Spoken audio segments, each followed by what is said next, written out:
지도는 좀 간략하게 설명해 주시죠. 예, 충일 전쟁을 하기 전에 먼저니까 31년에 만주를 침략해서 만주를 일본이 다 먹었죠. 다 먹었는데 그래서 전선이 이 북경 위쪽에서 그러니까 전선이 형성이 되었습니다. 그리고 이제 아래쪽은 상해 쪽을 31년에 일본군이 침략을 해서 상해 지역을 장악을 했고요. 그래서 전선이 그러니까 이렇게 교착되어 있었는데 사실 그 일본이 본격적으로 그러니까 중국을 침략하는 게 37년 7월 7일 그러니까 북경에서 이제 사건을 일으켜서 침략을 하게 되죠. 침략을 하고 이 전선이 확대해서 아까 제가 얘기했던 것처럼 일본이 이 당시 그러니까 그 군사력이나 이런 것은 유럽 쪽에서는 독일 그리고 이제 그 아시아에서는 일본 그리고 미국은 본격적으로 전쟁을 하거나 이런 형태로 되어 있지 않았기 때문에 이 두 나라가 최강의 그러니까 군사력을 가지고 있었습니다. 유럽 전선에서도 마찬가지지만 유럽 전선에서 러시아에 필승할 그러니까 러시아가 필패할 것이다 이렇게 봤어요. 그리고 이제 아시아 전선에서도 중국이 일본한테 그 상대가 사실 안 됐죠. 그러니까 전쟁 무장력 이런 게 안 돼서 쉽게 밀고 들어갈 거라고 생각했어요. 근데 난징을 점령하는데도 일본군이 굉장히 그러니까 힘을 많이 들였어요. 고통을 많이 받았어요. 많이 받아서 한편에서는 난징 계약사 같은 게 그 보복을 한 거다 이런 얘기를 많이 하죠. 그러니까 이 항저우라든지 소주라든지 이런 지역에서 예상 외의 저항들이 강해서 일본이 그러니까 저지가 늦어졌고 그 바람에 37년 12월 정도가 돼서 난징을 함량을 하는데 그래서 난징 계약살이 있었고 사실은 그 난징 계약살이 어떻게 보면 일본이 더 그러니까 진격해 들어가는 중국 내부에 그러니까 친일 세력을 포섭해내거나 아니면은 국민들의 반감의 저항을 약화시킬 수 있는 이런 요소들이 있었는데 그게 강력한 저항을 불러오는 이런 바탕이 되는 거죠. 그래서 일본이 보면 뭐 북쪽은 다 점령했고 상당 부분들을 점령을 했지만 전선이 교착되는 겁니다. 37년, 38년이 들어가면 생각보다 내륙으로 더 들어가지 못하는 거죠. 그래서 당계석이 그 항일 전선을 위해서 좌우 합작 그리고 저쪽 내륙 지역인 그 충칭은 원래 이제 그 중국 역사에서 보면 촉한 땅 그래가지고 아주 그러니까 이게 험지인 거죠. 들어가기가 굉장히 힘든 이런 조건입니다. 그래서 전선이 이렇게 교착이 되고 중국 전선에서 쉽게 그러니까 승리할 수 없다고 판단을 하니까 일본이 돌리는 게 남방 쪽으로 그 시선을 돌립니다. 돌려서 남방을 침략하고 결국 그게 이제 미국과의 본격적인 대결 구도 이렇게 되면서 태평양 전쟁으로 발전해가는 이런 과정인 거죠. 예. 뭐 그런 전선의 형태를 보여주는 겁니다. 네네. 이거는 이제 장사의 이제 임시정부 활동 예터인데 이 건물은 민족혁명당 당사로 사용됐답니다. 그래서 아까 이제 김구 선생하고 현익철 이 저격 당하고 한 자리라는데 이게 좀 넘어가십시다. 이 사진들이 뭐 이동하는 과정이 네네네. 그 윤정우 선생 이게 장사하고 장가계가 얼마나 떨어져 있어요? 운전하고 4시간 거리예요. 버스로? 고속열차 타면 예, 고속열차 타면 1시간 반 정도 걸립니다. 네네네. 장사에 가시면 장가계를 우리 한국 국민들이 굉장히 많이 가는데 장가계 가는 길에 장사에 한번 들려보시면 좋을 것 같습니다. 이게 이제 조선의용대 창립하는 장면이죠. 가운데 보면 머리 까진 분이 이제 김성석 선생이고 그 김성숙 선생 요 분이고 오른쪽이 윤세주. 윤세주죠. 예. 그리고 윤세주도 밀양 사람입니다. 예. 깃발 가운데 김원봉. 김원봉 선생이고 이거 최창희가 아닐까요? 그런 것 같은데요. 최창희인 것 같습니다. 자, 아까 그 사진이고요. 여는 장각의 천문산이죠?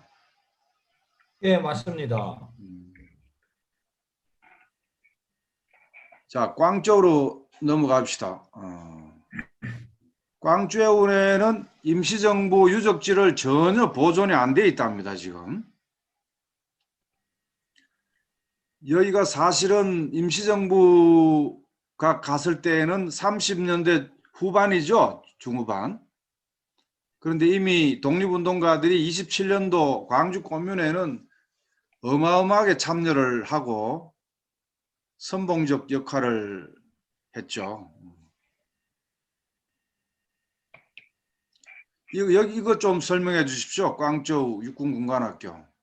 예, 이게 그러니까 우리가 흔히 황포군관학교라고 얘기를 하는데 좌우합작에 의해서 중국 그 공산당하고 국민당이 합작을 하면서 그 군관학교를 만든 겁니다. 군관학교를 만들었고 이때 이제 교장이 장개석이고 정치부 주임이 주월래였습니다. 주월래였고 그래서 이때 그러니까 우리 그 조선인 혁명가들이 굉장히 그 한국군관학교를 많이 나왔죠. 특히 이제 그 김원봉의 의열단 출신들이 많이 갔고 그리고 이제 그 최영건이라든지 뭐 이런 사람들이 여기 교관으로 있었습니다. 그리고 나중에 이제 저쪽에 그 만주 쪽에서 이렇게 항일투쟁을 하다가 일본군에 잡혀서 변절하는 전광, 예, 전광도 이렇게 그러니까 교관으로 오성윤이. 예, 뭐 이런 굉장히 많은 사람들이 양림도 여기 교관으로 있었고 그래서 예, 김원봉이 이때 그러니까 사실 이제 그 공산주의하고 굉장히 가까워집니다. 거의 제가 보기에는 이제 그 막스 레닌주의에 가까이 갔는데 막스 레닌주의자가 된 것은 아닌 것 같고 그래서 레닌주의 정치학교 뭐 이런 것도 이제 1930년에 만들게 되는데 이 과정에 이때 이제 그 사회주의자들, 공산주의자들을 여기서 굉장히 많이 만나죠. 양림 같은 사람을 특히 만나서 굉장히 가깝게 지내요. 그런 것들이 이제 영향을 받으면서 자신이 했던 그런 의열단 방식의 독립운동으로서는 한계가 있다. 이런 걸 절감을 하고 군대를 양성함과 더불어 이념적으로도 좀 더 그러니까 계급적인 사고나 이런 것들을 할 필요가 있다. 이런 접근을 하게 되면서 이제 30년대에 그쪽에 접근을 하는데 지금 일각에서 뭐 공산주의자다 이렇게 얘기를 하는데 제가 보기에는 공산주의자라고 보기는 좀 어려울 것 같고 거기에 이제 한때 가까이 접근해 갔던 뭐 이런 그러니까 사람이다 인물이다 이렇게 평가하는 게 맞지 않을까 생각이 듭니다.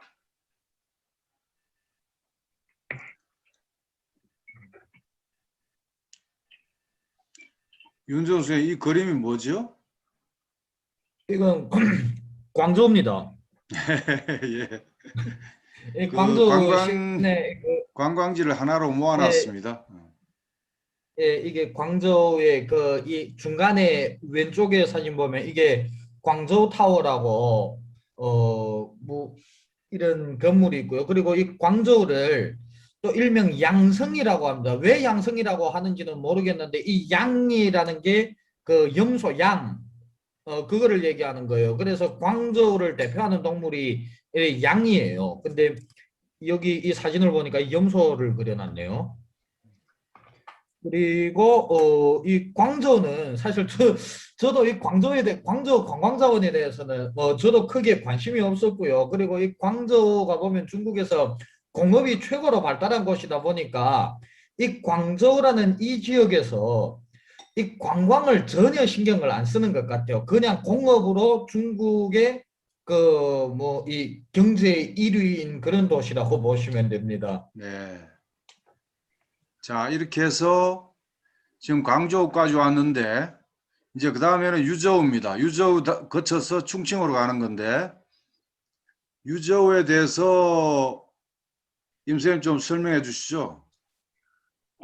제가 뭐 그러니까 유저우에 특별히 할 얘기가 없을 것 같아요. 그러니까 잠깐 그냥 예, 오래 있지 않았습니까? 스쳐서 지나가는 계속 피난하늘 해가는 떠돌이 생활, 보따리 들고 가는 그런 과정이에요. 네.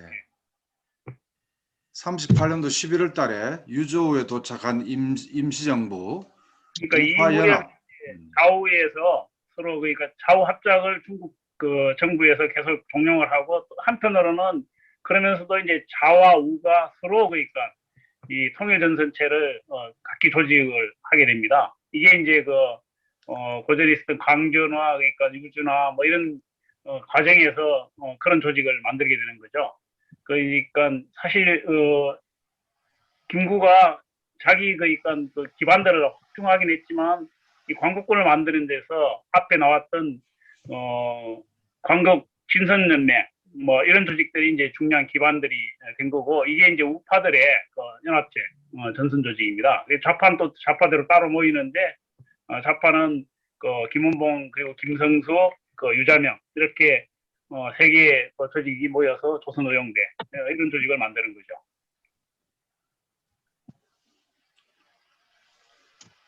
여기는 이제 계림, 예, 구일임, 계림으로 이제 조선의용대만 이쪽으로 가게 되는 겁니다. 임시정부 네. 쪽은 이쪽으로 가지 않고. 그래서 따로 활동을 하게 돼요. 따로 활동을 하다 다시 이제 충칭으로 옮겨가면서 충칭에서 다시 만나는 거죠. 네.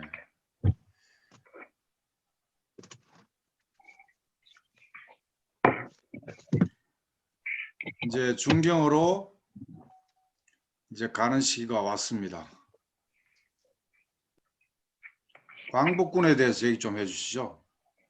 예, 광복군은 이게 이제 보면 40년 5월에 이제 광복 창설위원회를 만들었고 9월 달에 이제 광복군 선언문을 발표를 합니다. 그래서 9월 17일 날 성립 전례식, 성립 전례식이란 광복군을 만든다 이런 그러니까 예식을 치른 거죠. 광복군은 원래 이제 밑에 하부 조직이 있는 상태에서 상부 조직을 만든 게 아니라 상부에 일단 사령부를 만들고 그 밑에 이제 조직을 편제해가는 이런 방식으로 광복군을 조직을 하게 되는 겁니다. 그래서 처음에 이제 구축한 것은 4개 지대를 이제 편제를 해서 1, 2, 3, 4지대 이렇게 했고 특히 이제 5지대 한국 청년 전지공작대 이게 이제 이 조직을 포섭을 해냅니다. 포섭을 해내는데 나월안과 이 포섭을 하는 과정에서 내부에 충분히 논의가 안 된 상태에서 나월안이 광복군이 이제 합작을 하겠다, 그러니까 참여하겠다 이렇게 얘기를 했는데 가가지고 내부 갈등 때문에 암살당해요. 이게 이제 그러니까 아직도 비극적인 사건이죠. 네. 그러면서 광복군이 사실 뭐 조직을 위에 상부 조직 만들고 1, 2, 3, 4지대 이렇게 만들었지만 지대가 제대로 조직이 안 된 상태에서 이제 42년에 조선의용대가 일부 주력 부대가 사실 북상을 하면서 남아있던 본대가 광복군 제1제대로 편입이 됩니다. 이 과정에도 이게 사실은 우리가 보면은 스스로 내부의 힘에 의해서만 된 것 같이 얘기를 하지만 실제로는 그런 게 아니라 중국 국민당에서 양쪽에 다 자금을 지원했는데 자금 지원하는 방식을 바꾸게 됩니다. 그러니까 하나로 지원을 하겠다. 중국 국민당에서 광복군, 군대는 광복군, 당은 한국 독립당, 그리고 이제 정부는 임시정부 이렇게 그러니까 강제를 하기 때문에 사실상 김원봉으로서는 버틸 수 있는 방법이 없었어요. 없어서 결국 그러니까 광복군에 편입되고 그리고 좌우합작 뭐 이런 기운들과 함께 가담을 하게 되는 거죠. 그리고 이제 광복군이 나중에 이제 또 하나 중요한 그러니까 힘이 되는 게 이때 학병들이 탈출을 해서 광복군에 가담을 하게 되는데 뭐 장준하라든지 우리가 잘 아는 김준엽이라든지 윤경변이라든지 이런 사람들이 참여를 하고 1지대는 김원봉이 장악을 하고 있었는데 김원봉 지대인데 2지대와 3지대가 OS였어요. 그러니까 미국의 전략 첩보국과 손을 잡아서 국내 침투 작전을 준비를 하게 됩니다. 이제 그게 독수리 작전, 이글 작전이라고 얘기를 하는데 이 작전을 준비를 하게 되죠. 그리고 이제 또 하나 중요한 것은 광복군을 만들면서 국외 준성 조약이라는 걸 만들었어요. 그러니까 사실상 작전 통제권을 중국 국민당 정부가 가지고 있었는데 통제권을 가지고 있었는데 그거를 이 노인네들이 계속 싸워요. 그러니까 뭐 이게 우리가 좀 임시정부에 대해서 비판적으로 얘기할 부분도 많지만 또 한편으로 보면 이런 부분들은 우리가 충분히 그러니까 인정해 줘야 돼요. 노인들이 하여튼 그 광복군은 우리 군대이기 때문에 우리가 독자적으로 활동할 수 있는 그런 걸 달라. 이런 싸움을 계속하죠. 그렇게 해서 45년 4월 3일에 국민당에서 끌어줍니다.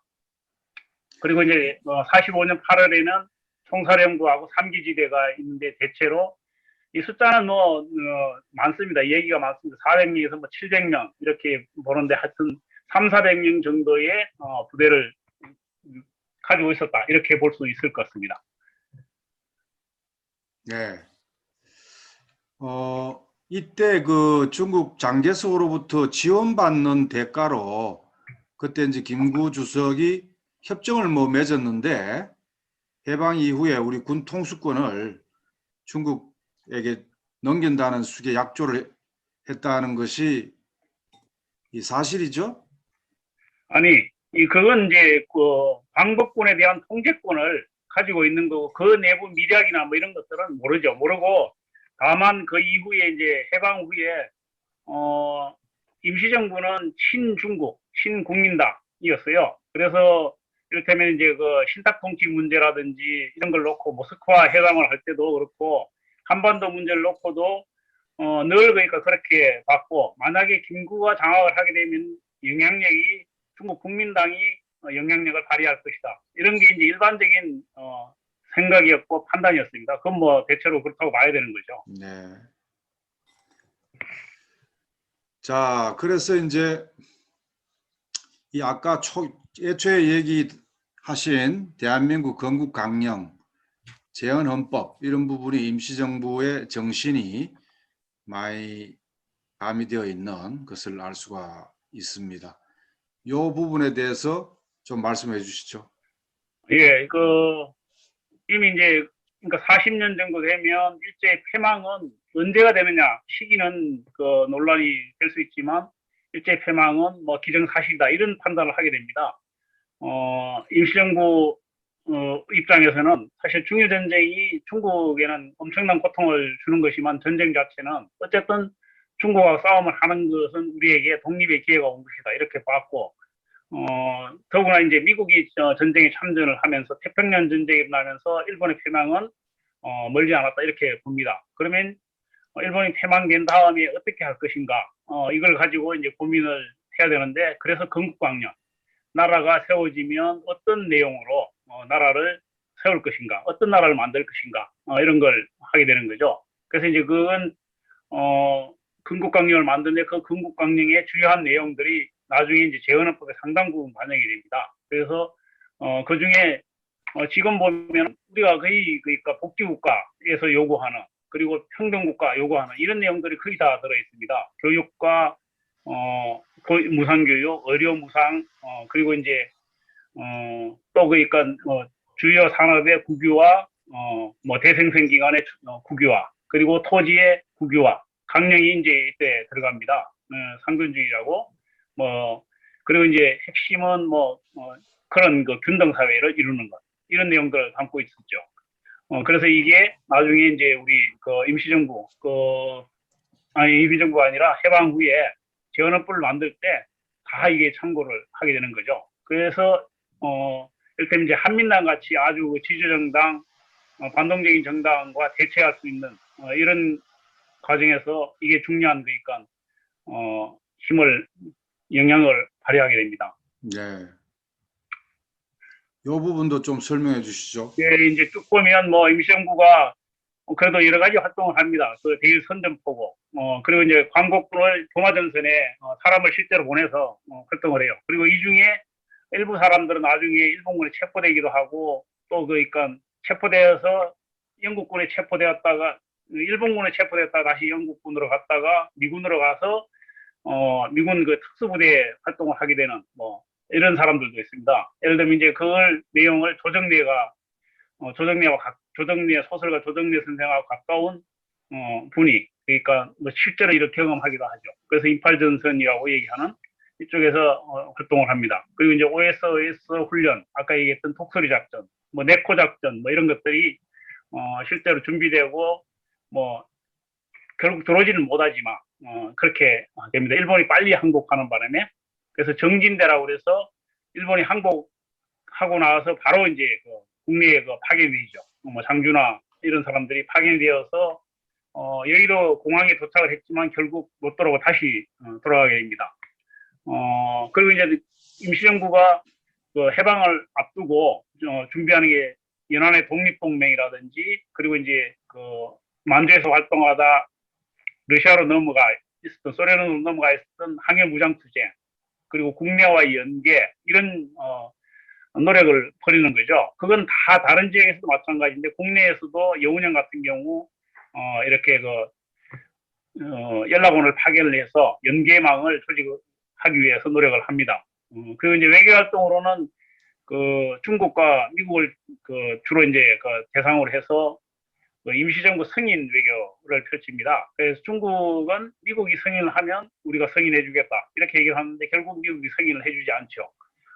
그리고 이제 성과라고 얘기한다면 카이로스는 그 한국의 독립조항이 들어가게 됩니다. 다른 국제의 조약, 그 국제 조약이나 선언에서 이렇게 이제 어쨌든 압박 민족이, 그 식민지가 해방을 한다, 이런 어쨌든 내용이 들어간 것은 이게 그러니까 사실상 유일한, 제가 알기로는 그런 내용이라고 알고 있습니다. 근데 이 조항이 들어가는 과정에는 이제 임시정부, 조서왕이 외교부장을 했는데 임시정부가 장개석의 바지가랑이를 자꾸 늘어졌어요. 그래서 장개석이 가서 많이 얘기를 하죠.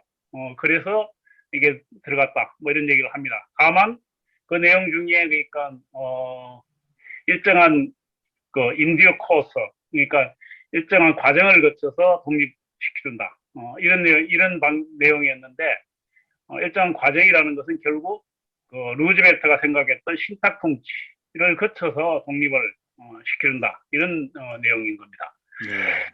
네. 예, 뭐 어쨌든 장개석을 설득을 해서 카이로 선언에 적절한 시기에 독립을 한다라는 것은 한반도 이외에는 없었습니다. 베트남이나 버마나 이런 쪽은 구식민지가 새로 복귀하는 과정이 있었잖아요, 그죠? 그렇죠. 자, 이 귀국은 결국 이제 미 군정은 개인 자격으로 귀국할 것을 이제 종용을 해서 좀 초라하게 귀국합니다, 그죠? 승인을 안 했으니까 개인적으로 할 수밖에 없었죠. 네. 근데 이제 뭐 배우가 너무 초라하게 이렇게만 강조를 하는, 사실은 보면 또 한편으로는 미국이 어느 정도는 또 해줄 만큼 해줍니다. 뭐 비행기도 보내고, 물론 이게 한꺼번에 보내지 않고 나누어서 보내고, 들어올 때 개인 자격이라는 것을 확실하게 보장을 해라, 그래 각서를 쓰라고 그래요. 그래서 이제 김구 주석이 뭐 버티기도 하는데 결국 각서를 다 써주고 들어옵니다. 반면에 이제 이승만이 귀국할 때 보면 메가더가 이승만을 굉장히 환대를 해요. 환대를 하고 하지가 동경까지 날아가서 이승만하고 밀담을 나누고, 세 명이서 밀담을, 아주 중요한 밀담을 나누고 들어오죠.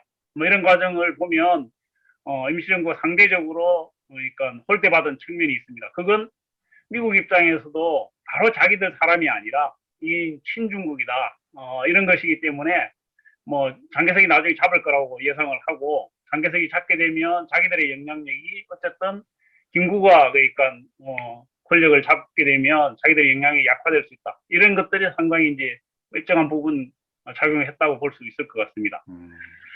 뭐 굉장히 중요한 얘기네요. 만일에 이제 중국 이 내전 과정에서 모택동이 지고 이 장개석이 이겼으면은 그런 걸 대비해서 김구가 미리 굉장히 힘을 받을 수 있는, 친미주의자인 이제 이승만을 오히려 막판에 이렇게 밀고, 김구 선생은 그렇게 반공 거금에도 불구하고 통일정부 지향에 대해서는 강한 신념이 있었던 것 같아요. 그래서 47년도 이제 그 트루만 독트린 이후에는 냉전으로 이제 접어들면서 한미 미소 공동위원회가 깨지잖아요. 그 그렇죠. 과정이 분단이 고착화 점차 되면서는 김구 선생은 아주 48년도 연석회의에 결행을 하고 하는 걸 보면은 그런 그 이념보다 이 통일에 대해서 굉장히 신념이 강했던 것 같습니다. 어떻습니까? 그 점에 대해서. 네, 뭐 전형적인 그런 점에서는 민족주의의 전형이다 이렇게 얘기를 할 수 있겠죠. 뭐 그래서 일부에서는 이제 그 학자들 중에서 김구도 자신이 권력을 잡을 수 있었다면 뭐 다른 길을 걸을 수도 있다 이렇게 얘기를 하는데 제가 보기에는 꼭 그렇지는 않은 것 같아요. 이를테면 이제 그 모스크바 회담 결정에 의해서 신탁 통치를 반대하는데 가장 강하게 반대를 합니다. 강하게 반대를 하고 초기에는 주도력을 발휘해요. 그리고 이제 그 주도력을 발휘하면서도 했던 얘기는 이건 그 제2의 독립운동이다. 신탁 통치를 그 위임 통치하고 똑같이 생각을 했습니다. 이제 정세 판단 이런 게 잘못된 부분이 있는데 어쨌든 자기 신념은 그런 점은 확고했고 통일 정부에 대한 자기 입장과 그 요구 이런 것들은 확실했다고 봐야 되겠죠. 그런 점에서 본다면 이승만이나 한민당이나 이런 그 분단 노선을 그러니까 통해서라도 자기 권력을 잡겠다 이런 측면하고는 확실하게 그러니까 대별되는 부분이 있다고 봐야 될 것 같습니다. 네. 우리들의 통일을